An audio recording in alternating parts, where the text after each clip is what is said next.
So కాబట్టి ఈ అనేక అంశాలు కాంగ్రెస్ పార్టీకి ఉన్న ప్రస్తుత గ్రాఫ్, నవీన్ యాదవ్ గారు గతంలో చేసిన సోషల్ సర్వీసు, ఈ అన్ని అంశాలు, అదేవిధంగా వీళ్ళ నాన్నగారు చేసిన, శ్రీశైలం యాదవ్ గారు చేసిన ఈ ఫిలిం ఇండస్ట్రీకి మొదటి నుంచి కూడా అటాచ్మెంట్ ఉండడం, ఇక్కడ ఉన్న ఆంధ్ర సెటిలర్ ఓటర్స్తో కూడా ఏ ప్రాబ్లం వచ్చినా డోర్ కొట్టగానే వెంటనే పరిష్కారం చేయడం, సోషల్ జస్టిస్ అంటారు. అంటే మన కోర్టుకి వెళ్ళినా, పోలీస్ స్టేషన్కి వెళ్ళినా జరిగిన పనులు వెంటనే మనకి ఈ పరిష్కారం. ఇవిగన్నా నేను పలానా సినిమాలో పనిచేసా, నాకు డైరెక్ట్ డబ్బులు ఇవ్వలేదంటే ఫోన్ చేసి ఏం రాబాయి నువ్వు సతాయిస్తావు ఇచ్చేయి మనవాడికి అని నేను చెప్పేటప్పుడు న్యాయం. అది ఏమవుతుందంటే అది ఎవరు చేయగలుగుతారు? ఇప్పుడు ఈయన వల్ల కొంత భయం ఉండడం వల్ల కదా ఆడికి జస్టిస్ జరిగింది.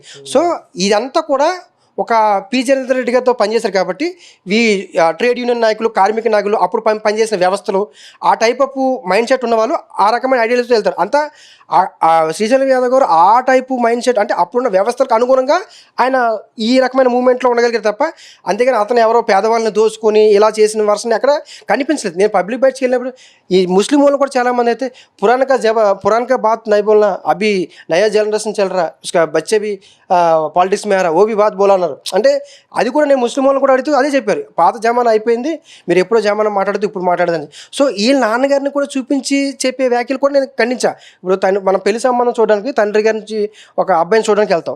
తండ్రికి బట్టపుర ఉందని కొడుకుని పిల్లలు ఏమనంటే ఎలా ఉంటుంది? బట్టపుర తండ్రికి ఉంది, కొడుకు కాదు కదా. నీకు పిల్లని చేసుకునేది కొడుకు. సో వాళ్ళ నాన్నగారికి జరగాల్సిన రాజకీయపరమైన నష్టం అనేది జరిగిపోయింది. సో వాళ్ళ కొడుకు వచ్చినప్పుడు వాళ్ళ కొడుకు ఈ 11 సంవత్సరాలు పబ్లిక్ లైఫ్లో ఉన్నారు. ఆ పబ్లిక్ లైఫ్లో అతను ఏమైనా ప్రాబ్లం చేస్తే మనం అడగాలి.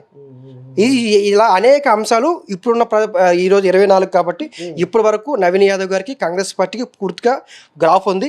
ఇదే గ్రాఫ్ కనుక చివరి వరకు తీసుకెళ్ళినట్లయితే మాత్రం ఖచ్చితంగా కాంగ్రెస్ పార్టీ విజయం సాధించే అవకాశాలు ఎక్కువ ఉంటాయి.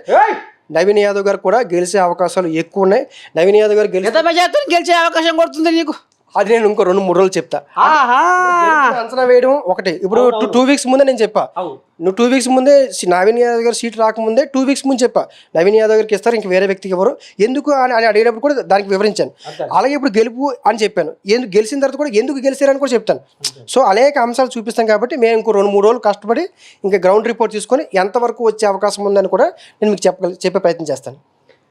మొత్తానికి గిదుల్లా ప్రముఖ రాజకీయ విశ్లేషకులు అడారి నాగరాజు ఇలా ఈ రకంగా మన నేను ఆంబాయ వెళ్ళబోసుకొని కుండ బద్దలు కొట్టిండు. మొత్తానికి నవీన్ యాదవ్ వైపు గాలి మొగ్గుతుంది అనేది మాత్రము ఇక తేడతెల్లమైంది. మరి ఇక మీరు చూస్తూనే ఉంటుంది. కెమెరామెన్ మోహన్తో మీ నర్సయ్య తాత, జూబ్లీ హిల్స్ గడ్డ.